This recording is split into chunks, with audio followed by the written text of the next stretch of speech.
Welcome to Ambleside Flourish, brought to you by Ambleside Schools International. This is our special series, Ambleside Moments, with Mary Ellen St. Cyr, founder of Ambleside School of Fredericksburg, Ambleside Homeschool, Ambleside Schools International, and contributing author of When Children Love to Learn. Expectations for children as persons. As children look to the trusted adults to orient them into this world, expectations matter the most when they come from these adults who play a consistent role in their lives, such as parents, grandparents, aunts and uncles, and educators. These expectations have the effect of a self-fulfilling prophecy. Children believe what we believe about them, spoken and unspoken. Hopefully, we've all had a few persons along the way who believed in us as persons, that we have a contribution to make in this world in which we live, to make use of our lives and our duty towards God, ourselves, and others. Beginning in 1963, researchers Rosenthal and Jacobson began to look deeply at these two-party interactions of teachers, parents, coaches, doctors, and counselors, and the expectations they held for persons in their trust in areas of education, sports, physical, and mental health. It is what is known as the Pygmalion effect. The Pygmalion effect is the phenomenon whereby others' expectations of a particular person or group affect the person's performance. The effect is named after a legendary figure in ancient Greece, Pygmalion, a Greek sculptor in Ovid's Metamorphoses, who carved a woman out of ivory. Because of the statue's beauty and realistic nature, Pygmalion could never love another woman and fell in love with it. After offerings to the god of love, Aphrodite, he kissed the statue and his wish was granted. The statue was changed into a woman. The Pygmalion effect was also seen between a PhD professor and a janitor. James Sweeney taught industrial management and psychiatry at Tulane University and was responsible for the Biomedical Computer Center. Another employee at the computer center, George Johnson, was a poorly educated janitor. Sweeney saw potential in George, offered to teach him the knowledge and skills to operate a computer. In the morning, George swept and cleaned, and in the afternoon, he learned about computers. This was 1964. Word circulated that George was learning to be a computer operator. Didn't someone who worked on computers have to have a college degree and a high IQ?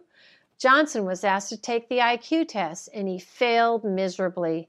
Sweeney went to the administration and said, "No Johnson, no Sweeney." Both stayed, and Johnson ran the computer center and trained new employees using the main computer several years later. The Pygmalion effect was also seen between teachers and their students. Teachers were told that their students were given a fancy IQ test from Harvard, and it revealed something remarkable. Small groups of children in each classroom were poised to bloom academically. At the end of the year, the teachers were told the truth. The bloomers had been chosen at random. It was the teacher's belief in their pupils' potential, not any innate advantage, that spurred the students to achieve. Charlotte Mason said, "We depreciate children, even though most parents and teachers would lay down their lives for their charges with amazing devotion. We have been so long taught to regard children as products of education and environment that we fail to realize from the very first they are persons." All measurement is limiting to the degree of the measure. Why do we measure? In many ways, we measure because of our own sloth or unreasonable pity for the child. We as parents and teachers do not have to work so hard if we believe the child is incapable of growth or change. To expect growth, both the beliefs and behavior of the parent and teacher have to change, and with this change comes work in many directions. We'll talk about this later. But first, it is essential to recover a vision for our children, to see them as human beings with potential and possibility for growth and change in all varied dimensions. Look at the work of the students at any Ambleside school.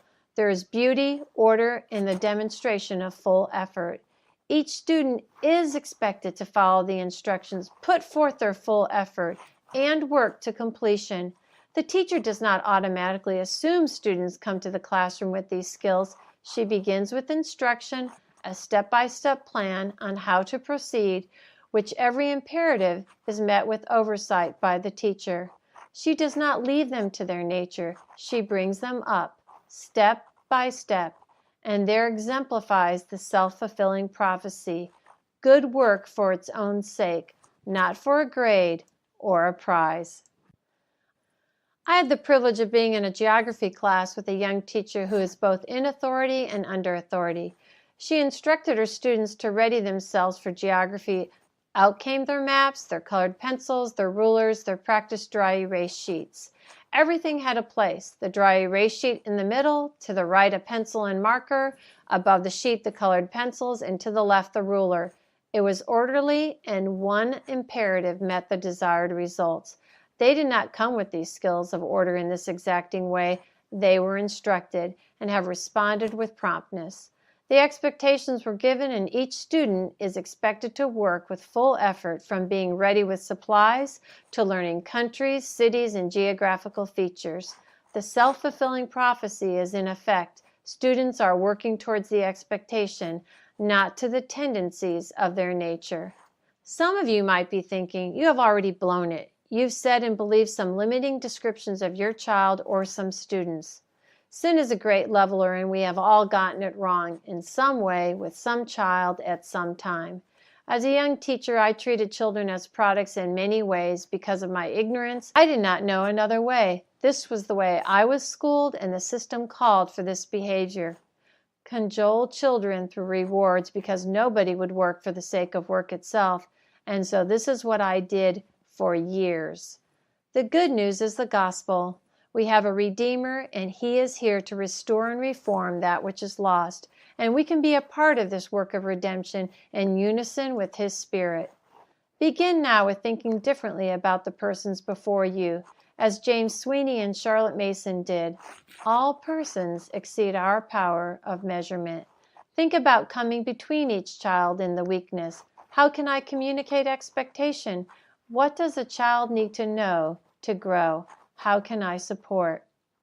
We will close with the wisdom of Charlotte Mason. Now, one of the secrets of power in dealing with our fellow beings is to understand that human nature does that which it is expected to do and is that which it is expected to be. We do not mean believe to do and to be.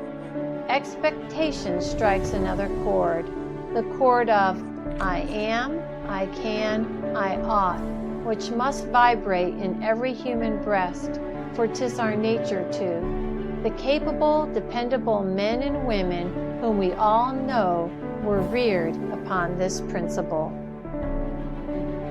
Ambleside Schools International fosters an educational renewal based upon the pedagogical insights of British educator Charlotte Mason.